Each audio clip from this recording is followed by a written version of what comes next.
رکن اسے کہتے ہیں جو جان بوجھ کے یا انجانے سے چھوٹ جائے تو نماز جو ہے وہ باطل ہو جاتی ہے. اور اگر جو غیر رکنی ہے وہ واجبات ہیں جن کو اگر آپ جان بوجھ کے چھوڑتے ہیں تو پھر نماز باطل ہوتی ہے. اگر بھولنے سے غلطی سے انجانے سے آپ نماز کے اندر وہ عمل نہیں بجا لائے تو غیر رکنی یہ ہے کہ پھر نماز باطل نہیں ہوتی ہے. تو ہمیں ان 11 چیزوں کو پتہ ہونا چاہیے. جب پڑھ رہے ہوں تو ہمیں علم ہو کہ ہم کون سا واجب بجا لا رہے ہیں. ہاں تو اب سب سے پہلے کل میں نے آپ کو بتایا تھا کہ وہ رکنی چیزیں کون سی ہیں. میں نے کہا تو سب سے پہلے نیت ہے اور اس کے بعد تکبیرۃ الاحرام ہے. اس کے بعد میں نے کہا تھا قیام متصل بالرکوع ہے، رکوع ہے اور 2 سجدے ہیں. یہ وہ واجب رکنی واجبات ہیں جن کو اگر غلطی سے یا جان بوجھ کے اگر آپ اس کو نہیں پڑھتے ہیں تو نماز باطل ہو جاتی ہے اور آپ کو دوبارہ سے نماز پڑھنی پڑے گی. جی تو کل ہماری بات چل رہی تھی، کل ہم نے 2 واجبات کا ذکر کیا تھا، ایک نیت کا اور ایک تکبیرۃ الاحرام کا. آج اگلا واجب وہ ہے قیام. یہ 2 قیام ہیں. ایک قیام جو آپ نے تکبیرۃ الاحرام کہتے وقت آپ نے کرنا ہے، یعنی حالت سکون کے اندر آپ نے رہنا. اور دوسرا جو واجب ہے وہ آپ نے رکوع سے پہلے ایک لحظے کے لیے کھڑے ہونا ہے تاکہ اب جب آپ سجدے رکوع میں جائیں تو وہ قیام آپ وہاں پہ کر کے جائیں. اگر آپ نیت سے اس قیام کو نہیں بجا لائیں گے تو واجب رکنی کے تارک ہوں گے اور نماز باطل ہو جائے گی. ہم میں سے تقریباً 90% لوگ اس واجب کو، اس رکنی عمل کو ترک کر جاتے ہیں.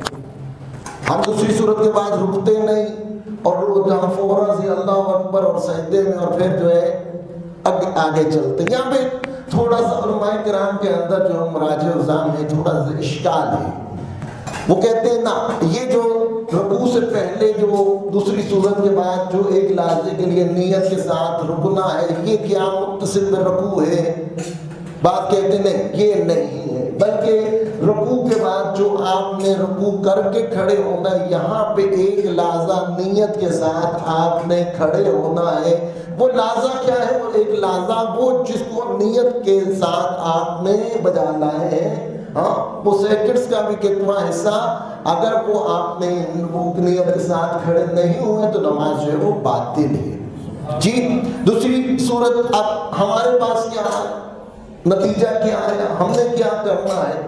بھائی ہم مجتہد نہیں ہیں، ہمارے پاس فقہ جو ہے ہم زیادہ تر جانتے نہیں ہیں، احکام اتنے اچھے سے جانتے نہیں ہیں، لیکن اب مسئلے 2 ہمارے سامنے آ گئے تو اب ہم نے تو کرنی ہے عبادت، اور عبادت میں شک کی گنجائش نہیں ہے. اس وجہ سے ہم نے جو ہے ان دونوں مقامات پہ ہم نے ایک لحظہ نیت کے ساتھ قیام کرنا ہے کہ اگر قیام میں متصل بالرکوع وہ والا تھا تو وہ ہم نے انجام دیا، یا رکوع کے بعد کھڑے ہونے کے بعد اگر یہ قیام متصل بالرکوع تھا تو ہم نے اس کو بھی بجانا ہے. جو ہوگا ہمارا کم از کم رکنی عمل جو ہے وہ نہیں جو ہے وہ ہمیں چھوڑیں گے. ٹھیک ہے، تو اس طرح کر کے ہمارا یہ رکنی عمل جو ہے وہ ٹھیک ہو جائے گا. تو یہاں پہ جو واجب رکنی جی توجہ سمجھ آئی ہے. اگر میں آپ کو بتاؤں کہ دوسری صورت کوئی بھی کہے بسم اللہ الرحمن الرحیم انا اعطیناک الکوثر فصل لربک وانحر ان شانئک هو الابتر، اللہ اکبر. یہ ایک لحظہ جو قیام کرتا ہے اسے کہتے ہیں قیام متصل بالرکوع. جی اب ہمارے یہاں کیا ہوتا ہے، ہم کیا کہتے ہیں ان شانئک هو الابتر، اللہ اکبر. کیوں؟ ہم نے تو زبانی آتی ہے جی، تو ہم لوگ ایسے زبانی اس کو کھینچتے چلے جاتے. تو یہاں پہ ان شانئک هو الابتر، اللہ اکبر ایک لحظہ کیا، ایک لحظے کے لیے، ٹھیک ہے، نیت کے ساتھ. ہاں پھر آپ یہ یہاں سے آپ رکوع سے کھڑے ہوئے سمع اللہ لمن حمدہ، اللہ اکبر، ایک لحظہ کیا. اگر نہیں کرتے تو کہاں یہاں پہ ہم واجب رکنی کے تارک ہوتے ہیں. ہم کیا کرتے ہیں سمع اللہ لمن حمدہ اللہ اکبر ہو گئے، جی 20-40 کی اسپیڈ کے 100 کی اسپیڈ سے، ٹھیک ہے ہاں، تو یہاں پہ ہم اپنی نماز باطل کر لیتے. ہمیں کیا کرنا ہے؟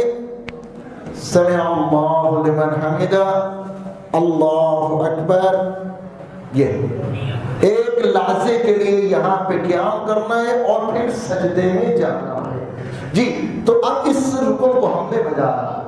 اب یہاں پہ ایک چیز جو متوجہ کرنے والی ہے، جو ہم سب جو ہے نہیں کرتے ہیں، وہ یہ کہ ہمیں کل شیخ خالد نے عرض کیا ہے کہ پوری نماز کے اندر صرف بحول اللہ و قوتہ اقوم و اقعد ہی ایک ایسا ذکر ہے جو ہم نے حالت حرکت میں کرنا ہے پوری نماز. وَإِلَّا ہم نے ساکن رہنا، اپنے آپ کو، اپنے بدن کو، اپنے دوارہ کو ہم نے کیا کرنا ہے؟ ساکن رکھنا ہے. جی کھڑا ہونا ہے تو کیسے کھڑا ہونا ہے بتا دیتا ہوں آپ کو، توجہ میری طرح.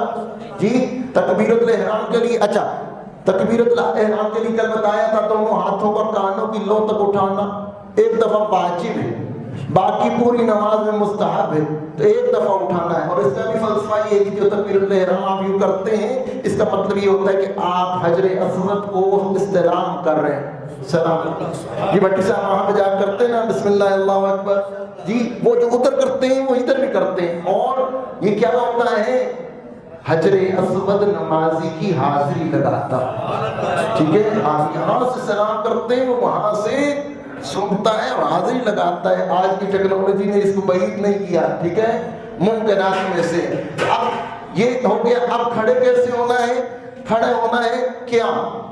یہاں پہ جو قیام ہے، آپ نے جو مرد حضرات ہیں انہوں نے دونوں قدموں کو سیدھا رکھنا ہے. جی یہ پاؤں سیدھے، پاؤں سیدھے، یہ آپ کا بدن سیدھا، آپ کے یہ ہاتھ اپنے دونوں زانوں پہ سیدھے، آپ کا چہرہ سیدھا، اور آپ کے کندھے جھکے ہوئے، اور آپ نے خضوع و خشوع کے ساتھ آپ نے ذکر کرنا ہے. کتنے پاؤں کھولے سوال ہوتا ہے، تو سوال کا جواب یہ ہے کہ مرد جو ہے کھلی ہوئی 3 انگلیوں کے برابر یا پھر ایک بالش کے برابر جو ہے اپنے دونوں قدموں کو کھولے گا. اس سے زیادہ کی گنجائش نہیں ہے، یا اتنا جتنا وہ ریلیکس ہو کے کھڑا ہو سکتا ہے. آپ ایکسرسائز کرتے ہیں، آپ ریلیکس کرتے ہیں نا، تو جتنا آپ قدرتی فطرتی طور پہ سیدھا کھڑے ہو سکتے ہیں اتنا کھڑنے کی ہونے کی اجازت ہے. اضافی اس طرح کر کے کھڑا ہونا کہ بندہ جو ہے وہ اس طرح نماز باطل ہے. جی ہمارے برادران جو کرتے ہیں وہ اپنے مذہب اپنی تعلیمات کے مطابق کرتے ہیں. ہم نے اپنا دیکھنا، وہ ڈسٹینس ختم کرتے ہیں، پاؤں یوں ملا لیتے ہیں. جی ہمارے ہاں اس کی اجازت نہیں ہے. ہم نے دونوں پاؤں کم، اور خواتین کے لیے، خواتین نے دونوں پاؤں جو ملا کے رکھنے یا جتنے ملا سکتی ہیں اتنے ملا کے رکھنا ہے. تو یہ تو قیام ہو گیا. اور قیام کے اندر ہم نے جو ذکر یہاں پہ ہمارے لیے جو واجب عمل ہے، میرے خیال میں یہاں تک بات کافی ہے، کیونکہ ابھی آپ نے افطاری بھی کی ہے اور کرنی ہے، ابھی تو کرنی ہے. تو یہ تکبیرۃ الاحرام، اور ہم نے قیام کیسے کرنا ہے، ہم نے انشاءاللہ کل کی بات جو ہماری ہوگی وہ ذکر کی ہوگی. عزیزان گرامی، بغیر ذکر کے ہم نماز نہیں پڑھ سکتے ہیں. ذکر سے مراد یہاں پہ قرات سے مراد کیا ہے؟ قرات سے مراد یہ ہے کہ ہم نے کم از کم سورہ فاتحہ پڑھنی ہے. سورہ فاتحہ کیا؟ سورہ الحمدللہ. اس کے بہت سے نام ہیں، مفاتیح الکتاب بھی کہا، سبع مثانی بھی کہا. ہاں تو اس طرح کر کے اس کو کم از کم ہمیں یاد ہونا چاہیے. جی واجب ہے کہ ہر پہلی 2 رکعت کے اندر ہمیں 2 سورتیں پڑھنی ہیں. ایک سورہ فاتحہ پڑھنی ہے اور اس کے بعد کوئی مختصر